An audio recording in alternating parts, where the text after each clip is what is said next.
പുതിയ പദ്ധതികൾ പ്രഖ്യാപിച്ചില്ലെങ്കിലും നിലവിലുള്ള പദ്ധതികൾക്ക് ബജറ്റിൽ പണം അനുവദിച്ചു എന്നാണ് ഭരണപക്ഷാനുകൂല പ്രവാസി സംഘടനകളുടെ വാദം.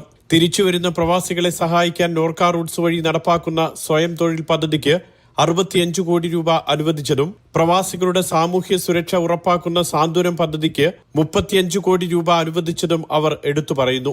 എന്നാൽ സംസ്ഥാനത്തിന്റെ GDP-യിൽ 1/3 സംഭാവന നൽകുന്ന പ്രവാസികളെ പൂർണ്ണമായും അവഗണിച്ചെന്നും പ്രവാസി പെൻഷൻ 5000 രൂപയാക്കണമെന്ന അപേക്ഷ പരിഗണിച്ചില്ലെന്നുമാണ് പ്രതിപക്ഷ സംഘടനാ ഭാരവാഹികളുടെ വിമർശനം.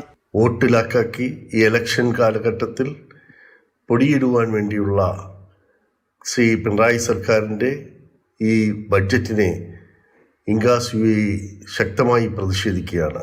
യാതൊരുവിധ ക്ഷേമ പദ്ധതികളും പ്രഖ്യാപിച്ചിട്ടില്ലെന്ന് മാത്രമല്ല 2017 UAE വന്നുകൊണ്ട് മുഖ്യമന്ത്രി പ്രഖ്യാപിച്ച ഒരു വാഗ്ദാനവും പാലിക്കാൻ സർക്കാർ തയ്യാറായിട്ടില്ല. പ്രവാസികളെ അഡ്രസ് ചെയ്യാൻ പോലും ധനകാര്യമന്ത്രി ഈ ബഡ്ജറ്റിൽ തയ്യാറായില്ല എന്നുള്ളത് പ്രതിഷേധാർഹമാണ്. ഈ പ്രതിഷേധം വരുന്ന നിയമസഭാ തെരഞ്ഞെടുപ്പിൽ പ്രവാസികളും അവരുടെ കുടുംബങ്ങളും ബാലറ്റ് പേപ്പറിലൂടെ പ്രതികാരം ചെയ്യും എന്നതിൽ യാതൊരു സംശയവുമില്ല. ബജറ്റ് പ്രസംഗത്തിൽ 592 മുതൽ 96 വരെയുള്ള ക്രമനമ്പറുകളിൽ 5 പോയിന്റുകൾ മാത്രമാണ് പ്രവാസികളെക്കുറിച്ച് പറയുന്നത്. വിമാനയാത്രാ നിരക്ക് കൂടുമ്പോഴുള്ള ചാർട്ടേഡ് ഫ്ലൈറ്റ്, മൃതദേഹം നാട്ടിലേക്ക് കൊണ്ടുപോകാനുള്ള സഹായം എന്നിവയെല്ലാം മുൻപ് പറഞ്ഞിരുന്നുവെങ്കിലും ബജറ്റിൽ പരാമർശങ്ങളില്ല.